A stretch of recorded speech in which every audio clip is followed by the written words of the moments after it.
think we've all had very different experiences where we grew up. And one thing I have learned as mayor over the last 5 years is there's certainly not just one definition of Lake Charles. There's not one definition of the city that you grew up in.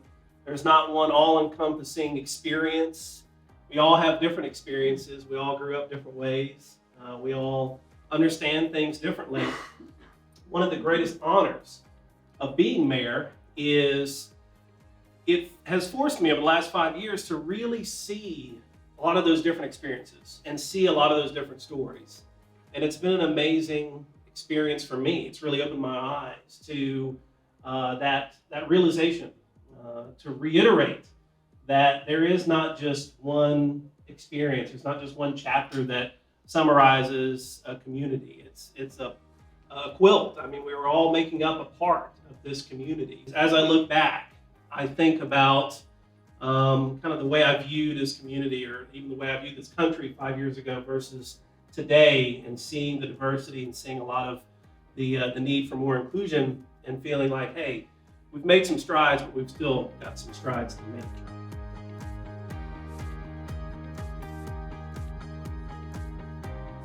Before DEI became what it is, I mean, I think that I have been trying to do that for a long time, particularly as it relates to advertising, making sure that we had representation in our content so that we saw people of color and gay people, because I felt like that was important. Because again, DEI is about welcoming people and creating welcoming and belonging, but it also has real value to our community in terms of people are saying, that's the place I want to be.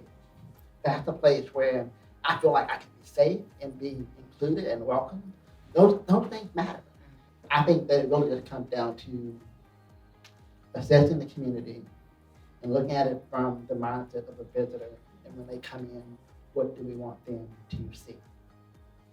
And that is where we begin the conversation and begin the work of finding like-minded people who are open to those conversations. Again, this work requires hard conversations. And we cannot be afraid of having hard conversations, because that's the only way we get to the other side of the work that we're trying to do. If you don't have leaders that understand the importance of a park system being accessible to visually visually impaired, right? To bring in a consultant to say, this sign is only in red and green, or whatever the issue may be. Because if you don't have that challenge, you don't see that challenge. Mm-hmm. But if you have the mindset to create the most welcoming community you can, you're already primed to say, yes, let's do that. So from the visitor who goes to the park and says, I couldn't see through the viewfinder, whatever it is, that's really important. Because if we don't create that for visitors, then we'll never understand how to better enhance that experience for them. Again, it comes back to welcoming and belonging. If I go there and I can't experience it, I'm not going to come back. And so to me, every dollar that doesn't get spent in our community gets spent somewhere else. And remember, we're still in the economic development game. Mm-hmm. That's the only way we win the game is to really focus on those types of things. Every time we had a Hispanic Heritage Month or a Black Restaurateur celebration or whatever it was, we didn't have a resource with the city to be able to recognize those businesses.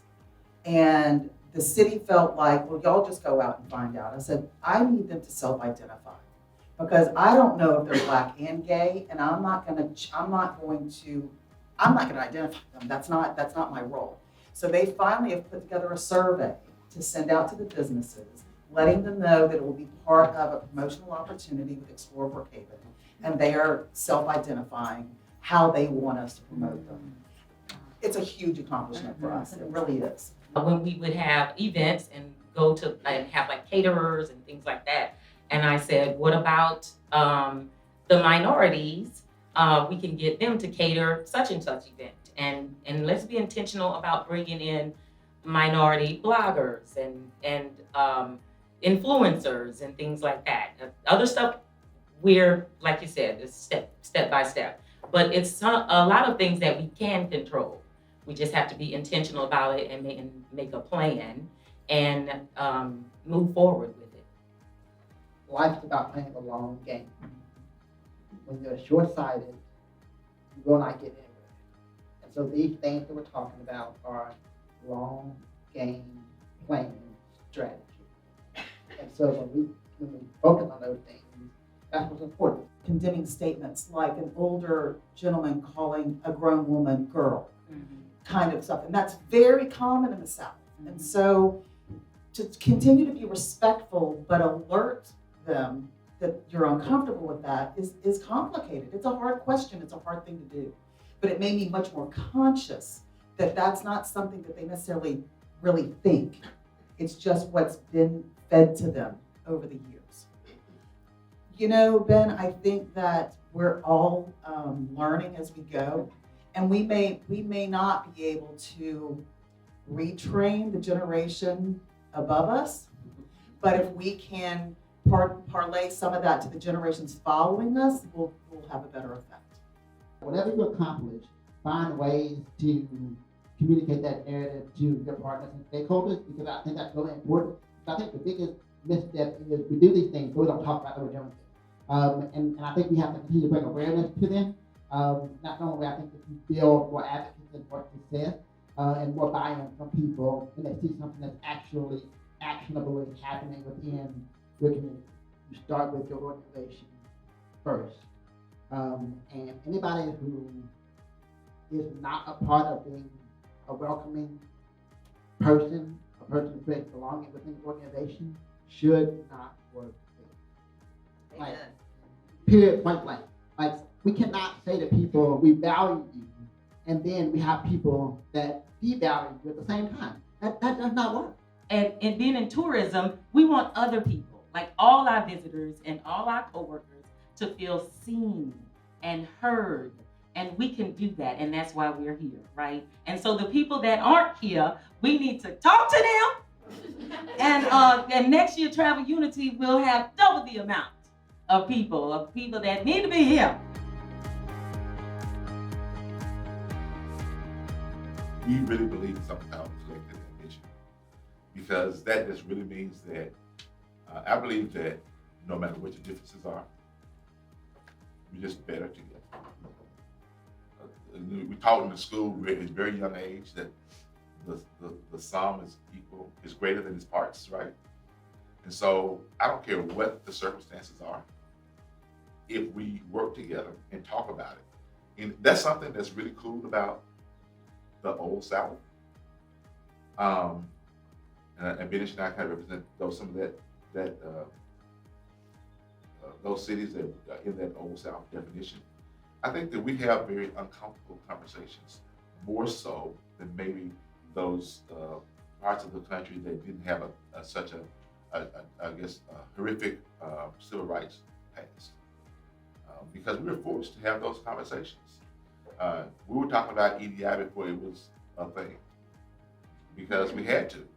That is what collective ambition really is about. When you just work with everybody for the pure reason of just working together because it's the right thing to do, and it's not black or white or brown or yellow. Ultimately, it's green. It enhances the economic vitality of possibility. Last year was the first time ever we hosted an internship of a high school student. Her name is Eliana Garcia. You better remember her name. She's gonna rip up this world. Eliana, I get tears when I think about her. She is awesome. But I'm making her an ambassador. Eliana, you go back, you tell your friends what it was like working in the DMO space. So high school is great. We're taking it one step at a time. And I know Ricky has a great story. We need to get to him before high school to tell them about this opportunity, because that is not something counselors will ever talk about. That is not something, again, because we're such a minority in this, they don't see people like them that do this. So we've got to start earlier, but we're late to the game, but man, we were fortunate getting who we got, and they knocked it out of the park. We don't have a problem with people from, Georgia, California, and France, and Italy, and, they love Jackson. They see the value. It's the people who live there. Yes. We did that in Berkeley, we did a strategic plan, and somebody said, Jackson should build, local Jacksonians said, we should build us a rice museum. I said, we have 2. But it's not their fault. It's our fault. That's our responsibility at the Jackson to make them aware. There was a question that Ricky and I had on here about, do you ever deal with disrespect or disregard by being the leader of tourism in your community?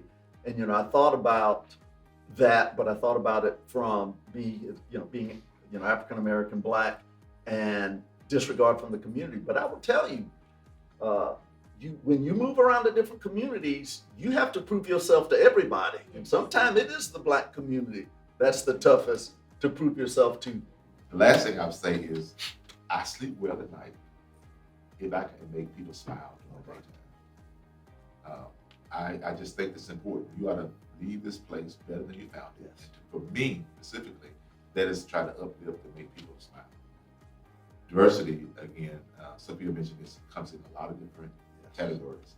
And so I look beyond race, gender, when we talk about diversity. So there are a lot of other things. And look and see what that person brings to the table that you don't currently have, in your shop. Because again, that's that green I talked about. Green is more diverse, more another chair to the table that doesn't have the same thing in the pocket that everybody already at the table has is an asset for the organization. When you consider sacrifices, we have to throw out all of our stereotypical practices as an industry.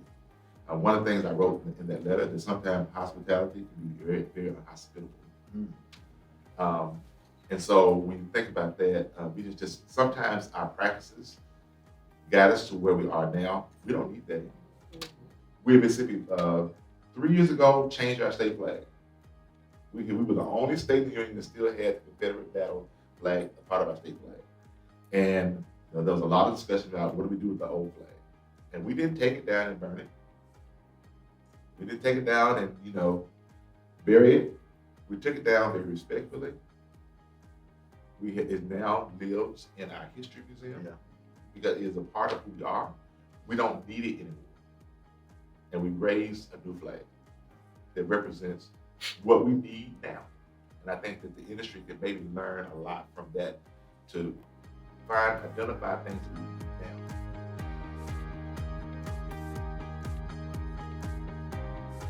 Budget and investment is really important because I think there's this mystery or this kind of perception that you can do DEI work for free. And that's not the case. Like, it is an investment in the company. It takes time, it takes actual investment, and you have to pay the people that are doing the work. And that's the other side of that. So when we think about supplier diversity, that's really important. So I boiled it down what I call my three key pillars, which is programs and practices, community engagement, which is spread out amongst just a few people in the organization, and then skills and education. So those are the 3 areas that we decided as part of the plan to really tackle, and that actually hasn't changed in 2 years. It wasn't anywhere in our core values that we value diversity. It was not. We went through a whole year of culture change and culture shift prior to the pandemic, created some new core values, created a new mission. Nowhere in our core values did it say we value diversity. I think if you want to be committed to it, you have to find someone who's devoted. Because a lot of it's oversight. It's showing the community that you are serious about the position.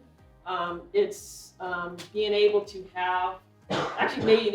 initiate conversations where they need to be initiated. Someone to check to see that your hiring practices are actually, you're saying that you're going to do something and you're doing them. There's a lot of different pieces. And to be fair, didn't know that then. Like, I'm coming to these sage realizations 2 years later, and God knows what I'll know in the next 6 months. Someone said, this is a long game. It's a long game. But take one at a time, because what you'll realize after 3, 6, 9, a year, 12 months to a year, 18 months, that you will have things that you will have done that you hadn't done. I think you have to take that business case scenario approach to the work, and it doesn't have to be an all-in, right? Like, do little things, do betas, do tests. figure out how to fail or not fail at it, to just actually show the data so that you can kind of get really, smart about how you can make the argument to invest dollars and what that shift can look like. Because that's the hardest thing about this job, is being in these spaces where there's not honesty and transparency going on, and you're dancing around that. And then you take that home, and it wears on you, so to speak. Being here has really uplifted me. Like, it's like I always just say, like, you're my people. Like, and it's been really good. I had the EDI meeting we had with DI, long the letters,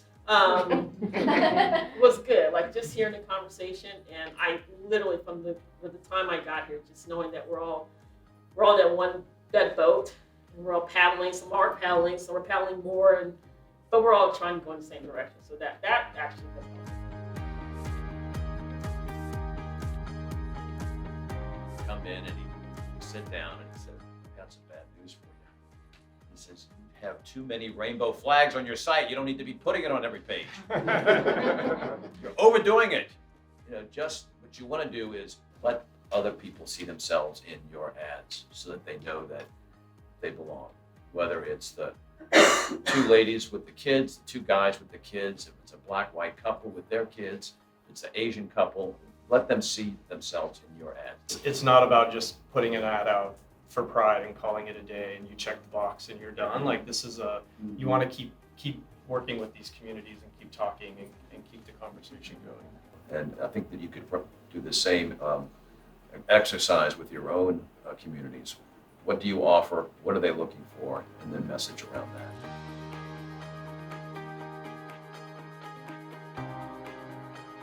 DEI takeaways. When we are all doing the work, it has to be intentional. If it's fake, people can see through that. Everything you do must be intentional. Accountable. You need to hold yourself accountable, and everyone around you has to be accountable. Make sure that you are listening to everyone that is at the table. And I always say this is not a sprint, it is a marathon. It is long-term. Yes, we get tired, we're fatigued, but this is long-term work and it will pay off. Make sure when you are making decisions, whether it's your policies, your procedures, and your programs, you need to use an equity lens. And that equity lens should be questions such as, who benefits? Who is burdened? Who is missing? How do we know? And what do we do?